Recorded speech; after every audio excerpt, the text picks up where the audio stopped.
अध्याय 2 सच्ची दौलत क्या है। अगर आपको लोगों को बताना पड़े कि आप अमीर हैं तो आप नहीं हैं। दौलतमंद होने का क्या मतलब है? मेरा मतलब है सचमुच दौलतमंद होने का। एक बात तो तय है, दौलतमंद का मतलब अलग अलग लोगों के लिए अलग अलग होता है। मेरे लिए दौलत का मतलब यह नहीं है कि मैं मनचाही चीज़ें खरीद सकूं, हालांकि यह फ़ायदा भी कुछ कम नहीं है। मेरे लिए सच्ची दौलत का मतलब है पूरी स्वतंत्रता। दौलत की मेरी निजी परिभाषा यह है और मेरे विचार से इसमें दौलत के सबसे बड़े फ़ायदे शामिल हैं। दौलत का मतलब इतना पैसा और समय होना है ताकि आप जो चाहें जब चाहें कर सकें। क्या आपको लगता है कि अरबपति बिल गेट्स माइक्रोसॉफ्ट के CEO पद पर इसलिए काम कर रहे हैं क्योंकि उन्हें काम करना ही पड़ेगा, या फिर इसलिए क्योंकि वे इसे करना चाहते हैं? मेरे हिसाब से यह कहना तार्किक है कि बिल गेट्स के पास इतना पैसा और समय है कि वे जो चाहें जब चाहें कर सकते हैं। कारण यह है कि बिल गेट्स ने आमदनी नहीं कमाई है, उन्होंने तो सच्ची दौलत बनाई है। संक्षेप में, सच्ची दौलत का मतलब है स्वतंत्रता। दौलत का मतलब है चुनने की स्वतंत्रता।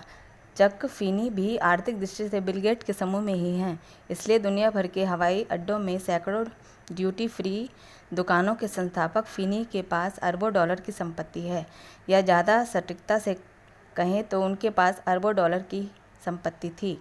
1984 में फिनी ने अपनी 3.5 बिलियन डॉलर की संपत्ति का 99.5% हिस्सा एक परोपकारी संस्था को दान कर दिया। आज वे दुनिया भर में समाज सेवा करने की खातिर अपना पैसा और समय दान कर रहे हैं। बिल गेट्स और चक फिनी दोनों ही यह बात अच्छी तरह समझते हैं कि सच्ची दौलत का मतलब होता है यह चुनने की पूरी स्वतंत्रता कि आप अपना समय और पैसा कैसे खर्च करें। गेट्स ज़्यादा दौलत बनाने में समय खर्च करने का विकल्प चुन रहे हैं, जबकि फिनी अपनी संपत्ति दान करने में अपना समय लगा रहे हैं। दोनों में साझी बात यह है, सच्ची दौलत, जिसकी वजह से ये दोनों बिल्कुल अलग अलग चुनाव कर रहे हैं। अपना समय समझदारी से खर्च करें। ज़्यादातर लोग सोचते हैं कि सच्ची दौलत का मतलब है ढेर सारा पैसा जिससे आप भौतिक वस्तुएं खरीद सकें। बहरहाल, सबसे समझदार लोग समझते हैं कि सच्ची दौलत का मतलब ज़्यादा चीज़ें खरीदने में सक्षम होना ही नहीं है। इसका असल मतलब है अपनी मनचाही चीज़ें करने के लिए ज़्यादा समय होना। इस बारे में सोचें, जब आप बुढ़ापे में किसी नर्सिंग होम के सामने वाले पोर्च में बैठकर अपनी गुजरी हुई ज़िंदगी के बारे में सोचेंगे तो आपको किस बात का ज़्यादा अफसोस होगा? ज़्यादा महंगा घर खरीद पाने का, या अपने बच्चों के बचपन में उनके साथ ज़्यादा वक्त ना गुजार पाने का? आपको किस बात का ज़्यादा अफसोस होगा? ऑफिस में प्रमोशन पाने के लिए 24 घंटे काम ना करने का, या अपने माता पिता और दोस्तों के साथ ज़्यादा समय ना बिता पाने का जब उन्हें आपकी ज़रूरत थी? समय हमारी सबसे कीमती वस्तु है। इसका मोल सोने चांदी से भी बहुत ज़्यादा है, क्योंकि एक बार जब यह पता चला जाता है तो आप इसे दोबारा कभी नहीं पा सकते। अगर आपकी कार बर्बाद हो जाती है तो आप हमेशा दूसरी कार खरीद सकते हैं। अगर आपकी नौकरी छूट जाती है तो आपको हमेशा दूसरी नौकरी मिल सकती है। अगर किसी बुरे निवेश में आपका पैसा डूब जाता है तो आप हमेशा ज़्यादा पैसा कमा सकते हैं, लेकिन आप कभी किसी भी सूरत में वह समय दोबारा नहीं पा सकते जिसे आपने बर्बाद कर दिया या गंवा दिया। बताएं, क्या आप ऐसा कर सकते हैं? हरगिज़ नहीं। एक बार जब यह चला जाता है तो हमेशा हमेशा के लिए चला जाता है। प्राचीन चीनी कहावत इसे सबसे अच्छी तरह बयां करती है, एक पल का समय बर्बाद करने से कहीं बेहतर है कि आप अपनी सारी संपत्ति किसी गहरे कुएं में फेंक दें। इसलिए मैं कहता हूँ कि सच्ची दौलत का मतलब इतना पैसा और समय होना है ताकि आप जो चाहें जब चाहें कर सकें। निसंदेह सच्ची दौलत का सबसे बड़ा फ़ायदा यह चुनने की स्वतंत्रता है कि आप अपना समय कैसे खर्च करें। आमदनी कमाना, पैसे के बदले समय का जाल। क्या आप ऐसे मेहनती डॉक्टरों या वकीलों को जानते हैं जो साल भर में $1,50,000 से ज़्यादा कमाते हैं लेकिन फिर भी खुश नहीं हैं? क्या वे सच्ची दौलत बना रहे हैं? दौलत की मेरी परिभाषा के हिसाब से जवाब है नहीं।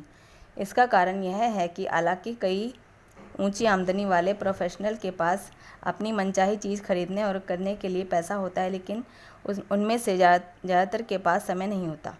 उन्हें अपने पेशे में मेहनत लगातार करनी पड़ती है हर दिन।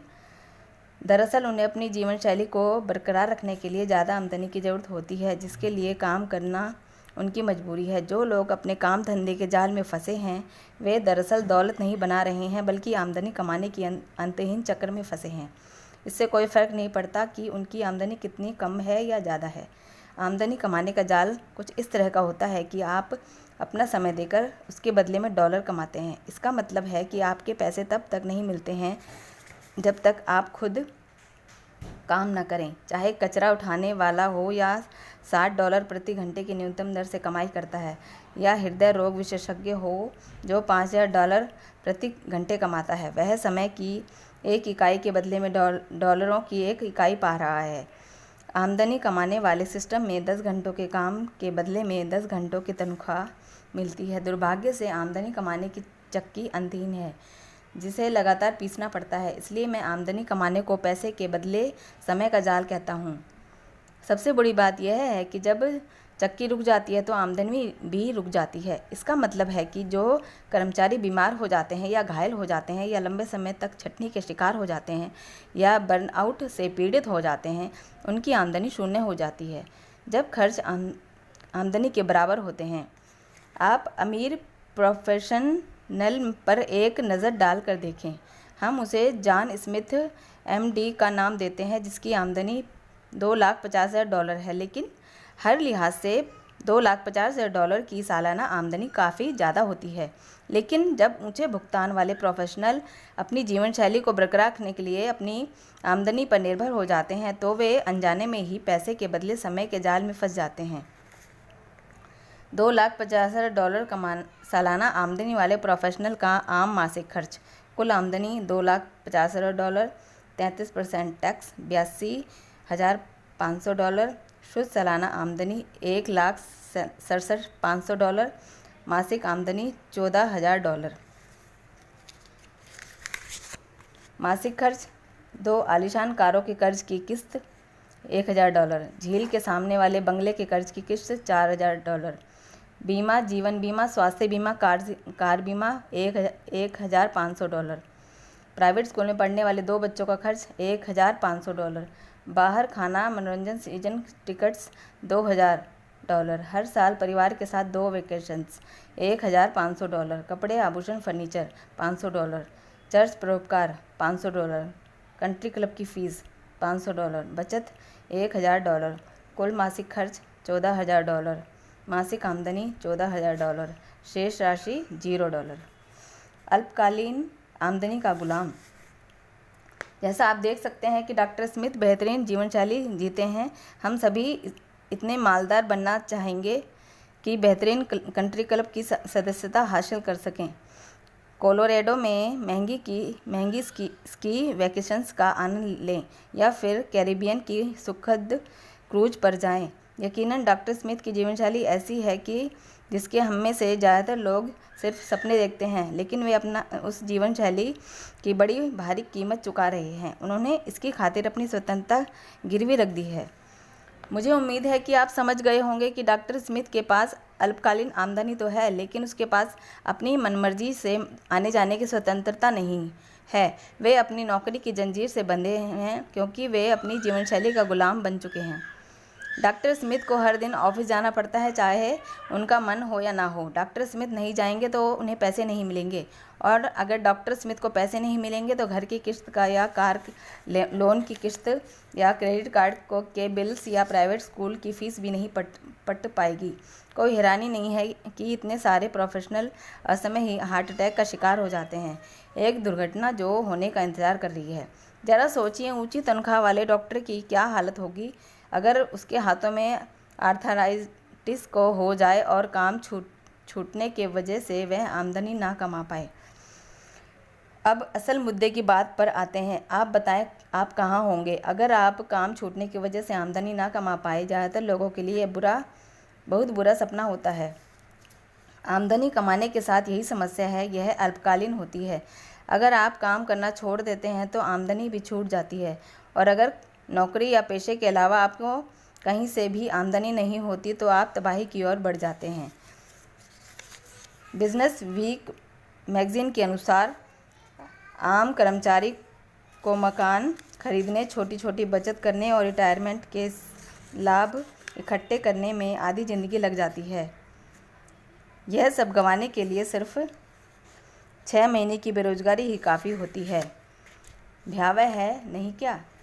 रेसिडुअल आमदनी से स्वतंत्रता। क्या यह बेहतरीन नहीं होगा कि आप डॉक्टर स्मिथ की जीवन शैली के सभी फ़ायदों का आनंद ले सकें, लेकिन आप हर दिन काम पर जाने का बंधन ना हो, बशर्ते आप ना चाहते हो।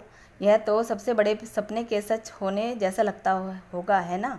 सौभाग्य से अल्पकालीन आमदनी के अलावा एक अन्य प्रकार की आमदनी भी होती है। इसे रेसिडुअल आमदनी कहते हैं। अल्पकालीन आमदनी के विपरीत रेसिडुअल आमदनी तब भी पैसे कमाती है जब आप काम पर नहीं जाते हैं। रेसिडुअल आमदनी पैसे के बदले समय का शिकार नहीं होती है, क्योंकि यह डॉलर और समय की अदला बदली पर निर्भर नहीं होती।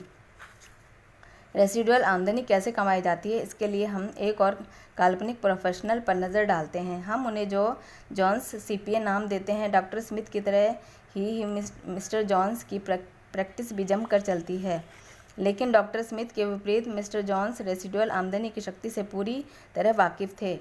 अपने समृद्ध करियर के अंतिम 40 सालों में मिस्टर जॉन्स ने अपनी कुल आमदनी का 10% बचाया और समझदारी से उसका निवेश किया। अब वे रिटायर हो चुके हैं, लेकिन आज की मिस्टर जॉन्स के $1.5 मिलियन म्यूचुअल फंड में निवेश हैं, जो हर समय 10% कमा रहे हैं। इससे उन्हें डॉक्टर स्मिथ की अल्पकालीन आमदनी के बराबर रेसिडुअल आमदनी हो जाती है। $1,50,000। हालांकि आमदनी समान है, लेकिन इसे कमाने के तरीके में बहुत फ़र्क है, जैसा नीचे दिए गए चार्ट से स्पष्ट होता है। अल्पकालीन बनाम रेसिडुअल आमदनी। आप डॉलर के समय बदले समय की अदला बदली करते हैं। आप अपने समय की लिवरेजिंग करते हैं। पैसा सामान्य गति से बढ़ता है, पैसा तीव्र गहनता की गति से बढ़ता है।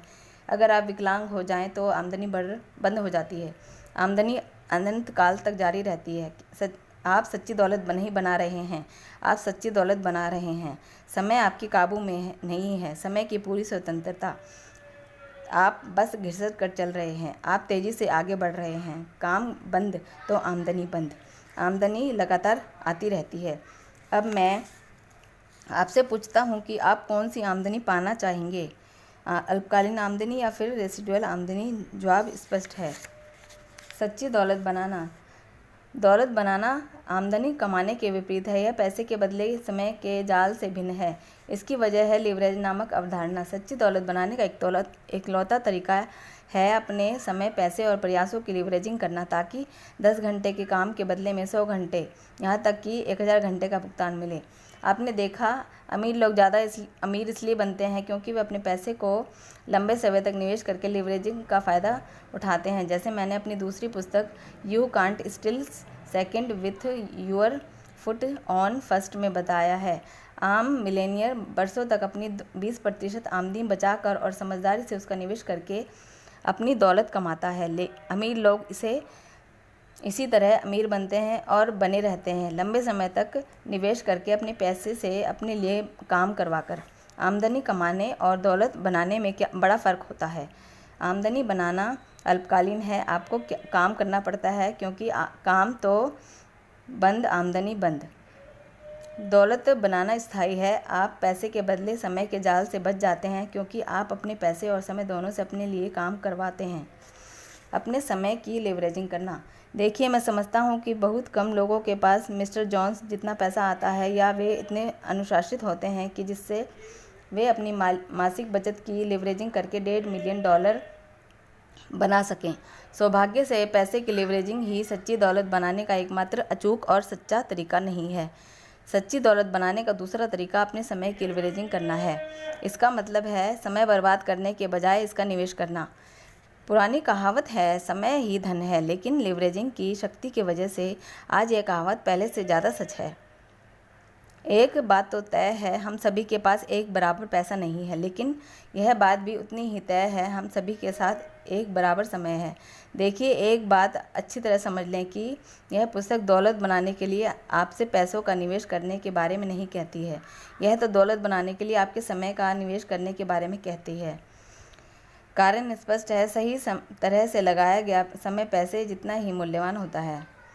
इससे कोई फर्क नहीं पड़ता कि कोई व्यक्ति बिलियनियर है या भिखारी, हम सभी के पास एक बराबर समय होता है। एक दिन में 24 घंटे, एक हफ्ते में 168 घंटे, एक महीने में 672 घंटे, एक साल में 8064 घंटे। दौलत बनाने की कुंजी ज़्यादा समय उत्पन्न करना नहीं है, क्योंकि यह तो असंभव है। कुंजी तो अपने पास मौजूद समय का पूरा फ़ायदा उठाना है। बताइए, क्या आप इस बात से सहमत नहीं हैं? आप सच्ची दौलत बनाने के लिए सिर्फ पैसे की लीवरेजिंग ही इकलौता तरीका नहीं है। हम सभी खुशकिस्मत हैं कि सच्ची दौलत बनाने के लिए समय की लीवरेजिंग करने का तरीका भी मौजूद है। सौभाग्य से आज लीवरेजिंग का एक ऐसा सिस्टम है जिसमें आप थोड़ा सा समय लगाकर ढेर सारे डॉलर कमा सकते हैं, बजाय सामान्य सिस्टम के जिसमें आप ढेर सारा समय लगाकर थोड़े से डॉलर खर्च करते हैं। सौभाग्य से आज आपके पास कुछ समय और प्रयासों की लीवरेजिंग करने का एक सरल अनुकरणीय सिस्टम है जिसकी नकल हर व्यक्ति कर सकता है। क्या आप गलत सिस्टम की नकल कर रहे हैं? आइए इस बात को स्वीकार कर लें कि हम में से ज़्यादातर लोगों का सरनेम ड्यूपॉन्ट या रॉकफेलर नहीं है, यानी हम बहुत अमीर नहीं हैं। हम बिल गेट्स और चक फिनी जैसे पैदाइशी जीनियस नहीं हैं, और हमारे पास टाइगर वुड्स या एंजेलिना जोली जैसी प्रतिभा भी नहीं है।